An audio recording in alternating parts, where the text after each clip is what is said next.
Okay, guys, let's move on and talk about the most seminal job attitude in IO psychology. Let's start by talking about job satisfaction. Once upon a time, job satisfaction was born. Here you see a stork carrying job satisfaction, just a little joke. And boy, has job satisfaction research really grown. In 1932, job satisfaction was not even listed in a book. Then in 1976, there were about 3,000 research articles. And finally, in 2006, if you were to look up job satisfaction, you'd find over 10,000 published research articles. So job satisfaction, the study of it, has really, really grown. Let's dig a little bit deeper into the study of job satisfaction. You can think of job satisfaction as simply a positive feeling about one's job that's based upon an evaluation of its characteristics. Some of the facets that employees evaluate when forming the attitude of job satisfaction are to evaluate their pay, their opportunities for promotion, their general satisfaction with work, their satisfaction with supervisors, and with coworkers. Now, there are a lot of theories about job satisfaction, and in the beginning, researchers thought that the needs of workers led to action. So, what they thought was if workers had particular needs, for example, just to be paid or to have particular benefits, if those needs were met, then workers would be satisfied. If you recall from our motivation lecture, this sounds a lot like motivation theory that was presented by Maslow. So that is what that theory predicted. Another popular theory of job satisfaction is the value theory of satisfaction. And what this theory posits is that job satisfaction depends upon a match between what the employee values and the availability of what it is that the employee values. So what they predict is if there's a discrepancy between what the employee values and the availability of those outcomes, that would lead to dissatisfaction. And they also predict that the size of the discrepancy depends upon the importance of the outcome. Then came along this interesting model that said it doesn't matter what your needs are or the match between what you want and what you have. You're either born to be satisfied with your job or you're not. This is a model by a researcher named Arvey, who actually used to be at the University of Houston. And so what Arvey basically predicted is that job satisfaction is a relatively stable disposition. And this is related to another personality trait that we know of called positive affectivity and negative affectivity. And what Arvey found in doing research was that monozygotic twins separated at birth had similar levels of job satisfaction years later. And he posited some theories that predicted that somehow it was related to levels of cortisol in our bodies, but you don't need to know that. But if you think about it intuitively, some of us know people who seem to fit the tenets of this theory. So some people, no matter what the job they're in, they're happy, and others, no matter what the job, they seem to be unhappy. And again, that seems to fit this model. While there have been a lot of studies in the area of job satisfaction, one problem that we have countered is that much of the research on job satisfaction has been atheoretical. And by atheoretical, what I mean is that there's been no guiding theory to move researchers to follow the study of one area or another. So what they've basically done is that they've been running around and basically measuring a bunch of variables such as antecedents and then also consequences, and they look for statistical significance. And if they find that one variable is statistically significant and related to job satisfaction, they think that somehow it is important to understanding job satisfaction. Unfortunately, we in research know that if there's no guiding theoretical model in the first place to test all of these variables, then you're kind of just like stabbing in the dark, and that's not really a good idea. But there do seem to be a set of variables that reliably tend to be associated with job satisfaction and do have some theoretical bases. But again, not all of them do, and so you just have to be careful when you study job satisfaction. But some individual difference variables that seem to be related to job satisfaction are again positive affect. So people who are high on positive affectivity tend to be more satisfied with their job. People who are high in self-esteem also tend to be more satisfied with their jobs. Some job characteristics are also associated with job satisfaction. So jobs that have a lot of task variety, that offer employees autonomy, that are challenging, and offer personal interest tend to be more satisfying than those that are not. And finally, organizational factors, such as whether or not employees are treated fairly and whether or not the goals of the employee are compatible with the goals of the organization, predict satisfaction. Who tends to be more satisfied? Well, we know that white-collar personnel tend to be more satisfied than blue-collar personnel, that older people tend to be more satisfied than younger people with their jobs. We know that people with more experience on their jobs tend to be more satisfied. We know that men and members of majority groups tend to be more satisfied. And we know that those who are dispositionally predisposed to be satisfied, for example, those who are high in positive affectivity, also tend to be more satisfied. Regardless of the theory, we do know that job satisfaction is important. People who are dissatisfied have some pretty negative consequences. So, for example, people who are dissatisfied are more likely to be late, they're more likely to report being absent, they're more likely to engage in counterproductive work behaviors, they're more likely to quit, be engaged in more accidents, and generally report poorer life satisfaction. They're also less likely to engage in OCBs, or organizational citizenship behaviors, and more importantly for organizations, they're less likely to be productive, and their customers are less likely to be satisfied with their performance. One interesting question related to job satisfaction is, does employee satisfaction cause profitability, or does company success cause satisfaction? So which comes first, employee satisfaction or company success? Well, some research seems to indicate that company success results in increased overall job satisfaction. So it appears that successful work organizations leads to increased pay, benefits, and enhanced reputation, which then leads to job satisfaction. So what the idea here is if companies desire to maintain or increase job satisfaction, their money is best invested in things like pay for performance incentive systems, performance management systems, pay for training, as well as pay for skill acquisition. So basically, pay your people for doing the things that they're doing. Just as there are many theories of job satisfaction, there are many different ways of measuring job satisfaction. Two questions that have guided researchers when measuring job satisfaction are, should we measure overall satisfaction or specific aspects of work, and what types of questionnaires should we use? Well, to answer the first question, whether or not we should use overall versus specific measures of the job to measure job satisfaction, there are a number of global measures of job satisfaction. For example, we see questions where employees are asked a one-item measure designed to assess their overall satisfaction, such as the following: how satisfied are you with your job in general? And asked to circle 1, from very dissatisfied to very satisfied. Funny, oddly enough, we've even seen a smiley face or something called the Oucher scale used by organizations to measure job satisfaction. And if you get a chance, you should check out this YouTube video below on job satisfaction. It's pretty funny. Another overall measure uses 5 questions to assess job satisfaction. On the other side of the continuum are job satisfaction measures that are more lengthy and measure numerous aspects of one's job to determine one's job satisfaction. One of the most popular measures of job satisfaction is something called the Job Descriptive Index, or the JDI.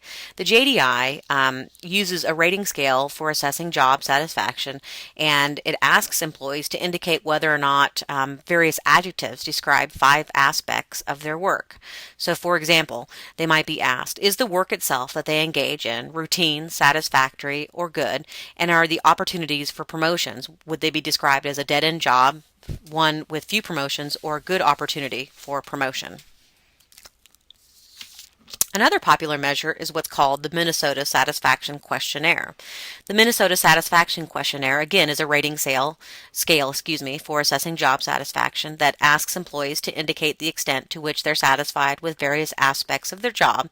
Overall, it assesses extrinsic and intrinsic satisfaction.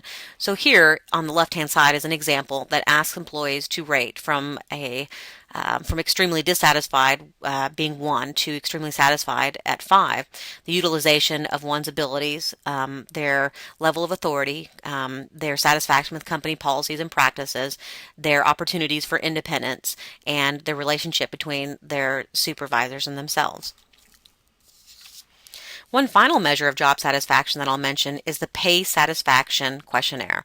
The Pay Satisfaction Questionnaire, as the name implies, is a questionnaire designed to assess employees' level of satisfaction with various aspects of their pay. And there's a lot of different things that you can ask about one person's pay. Moving on. So how can organizations promote job satisfaction? Well, there are several things that organizations can do. One thing they can do is they can try to make jobs fun. They can pay people fairly, and they can try to match people to jobs that fit their interests. And obviously, we want to avoid boring or repetitive jobs. Another thing to realize with regard to job satisfaction is that the levels of satisfaction seem to differ by country. So on the right-hand side, you see a number of different countries, and it seems that Denmark has people who seem to be pretty happy with their jobs compared to Ireland, that is only at 49%. Or, for example, Hungary, which is reporting 9% satisfaction with jobs, or China at 11%. Another thing that we need to keep in mind, though, is that the things that seem to be related to job satisfaction here in the U.S. aren't necessarily the same things that are related to job satisfaction in other countries. And it would be also unfair to take any of our measures, for example, maybe the JDI or the Minnesota Satisfaction Questionnaire, and then take them over to other cultures and expect that we could measure satisfaction, because it doesn't always mean the same thing in other countries. Okay, let's move on to one of my very favorite attitudes in IO psychology, and that is organizational commitment. Commitment refers to the extent to which an individual identifies and is involved with his or her organization and/or is unwilling to leave that organization. There are technically 3 types or components of organizational commitment. These are affective commitment, normative commitment, and continuance commitment. All types of commitment answer the same question, and that is, why do you continue to work for this organization? So with continuance commitment, we're committed because we can't afford to leave the organization. There are actually 2 types of continuance commitment. There's a type of continuance commitment called continuance commitment side bets, and then there's another type of continuance commitment called continuance commitment low alternatives. Let me explain to you what each of these is. Continuance commitment side bets refers to the idea that we want to stay with an organization because we're afraid of losing things that we've built up over the years. So for example, this could be our pension plans, our other types of benefits, insurance, things like that. Continuance commitment low alternatives means that we want to stay with our organization because we don't have any other alternatives. So we may be miserable, but we can't find another job, and we're willing to stay with that organization because there aren't any other alternatives. Normative commitment is this idea that we continue working for an organization because there are pressures, mainly from society, to remain with an organization. Another way to think about normative commitment is that there's a pressure for many of us to stay with a job and not job hop. I think that this is really changing now, and I think that this is something that we're seeing now, especially with today's economy. And there seems to be a lot of pressure to just find a job regardless. Finally, there's affective commitment. This is probably the most studied organizational commitment type that's out there. And this refers to the idea that we continue working for an organization because we agree with that organization, their goals, and we have an emotional attachment and desire to be there. So that refers to the emotional attachment. And I would hope that this covers most of the reasons why we might be committed to an organization. Let me show you an example of questions that illustrate each type of these pieces of commitment or types. The first question says, I would be very happy to spend the rest of my career with this organization. What type of commitment is represented by that question? That would be affective commitment. The next question is, I think that people these days move from company to company too often. Remember, I said that normative commitment refers to the idea that people are pressured to stay with an organization and to feel badly about job hopping. So that would be normative commitment. And finally, it would be very hard for me to leave my organization right now, even if I wanted to. This refers to continuance commitment. So why does commitment matter? Well, commitment matters, and unfortunately I wish organizations knew about this more and cared about this, because committed employees are less likely to withdraw, and committed employees are willing to make sacrifices for the organization and go above and beyond. And the bottom line is, committed employees are more likely to perform better.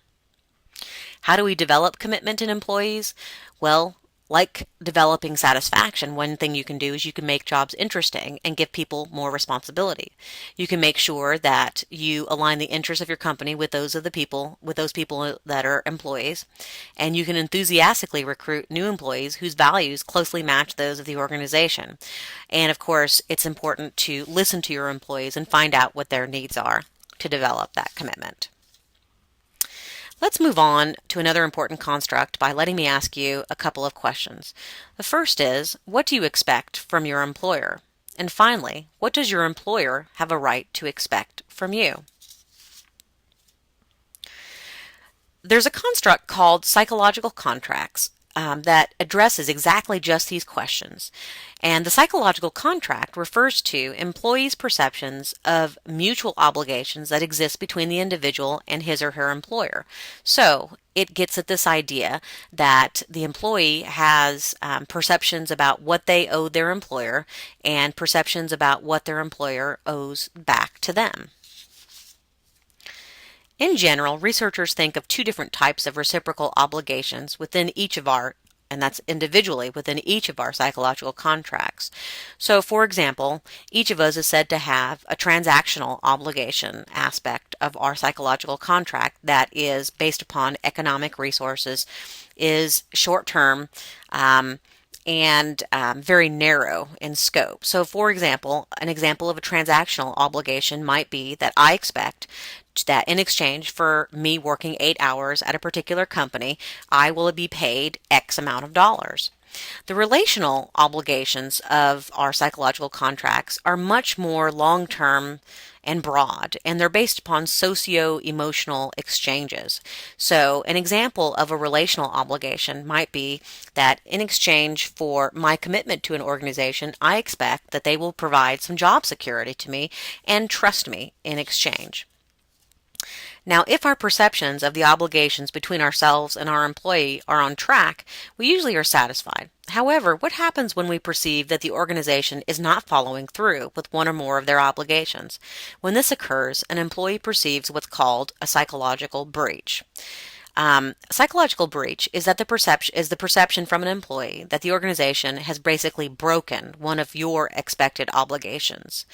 Violations after that occurs when we have feelings of anger or betrayal because we perceive that the organization has broken some of those obligations that we expect. Researchers have identified a common set of outcomes or a developmental sequence that occurs when an employee perceives a breach and experiences violation. This is referred to as the EVLN model. So what is said to occur when an employee perceives breach and experiences violation is that they will be neglectful in their behaviors, they'll voice concerns, they'll have a lack of loyalty, and finally they will exit and leave the organization. And these things seem to make sense if you think about them, especially in terms of long-term relationships with an organization. Okay, let's round off this discussion by discussing our very last topic, and we'll quickly go through this, and that's emotions. You can think of emotions as simply an evaluative response that includes physiological arousal, some sort of subjective experience, and some sort of behavioral expressions. Like attitudes, we're always targeting something. Emotions always have an object to target. There are 6 categories that we'll discuss in a minute. All cultures have emotions. However, However, culture determines how and when people express emotions. A related construct is mood, but you can think of mood as something that's more unfocused, and it's a relatively mild feeling that seems to exist as a background to our emotions and is not as strong as emotions.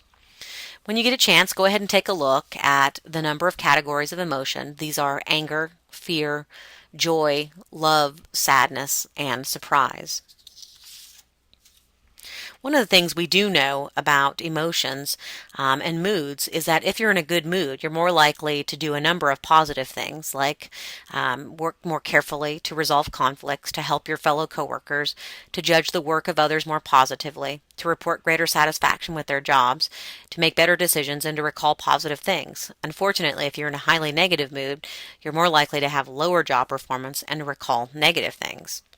I hope you've enjoyed our discussion on attitudes. There's a lot more attitudes that we study in IO psychology, but this is all we had time for today. But I encourage you to look at some of the numerous other attitudes that exist and some of the ones that are discussed in your book. And I'll look forward to talking with you again soon. Take care. Bye-bye.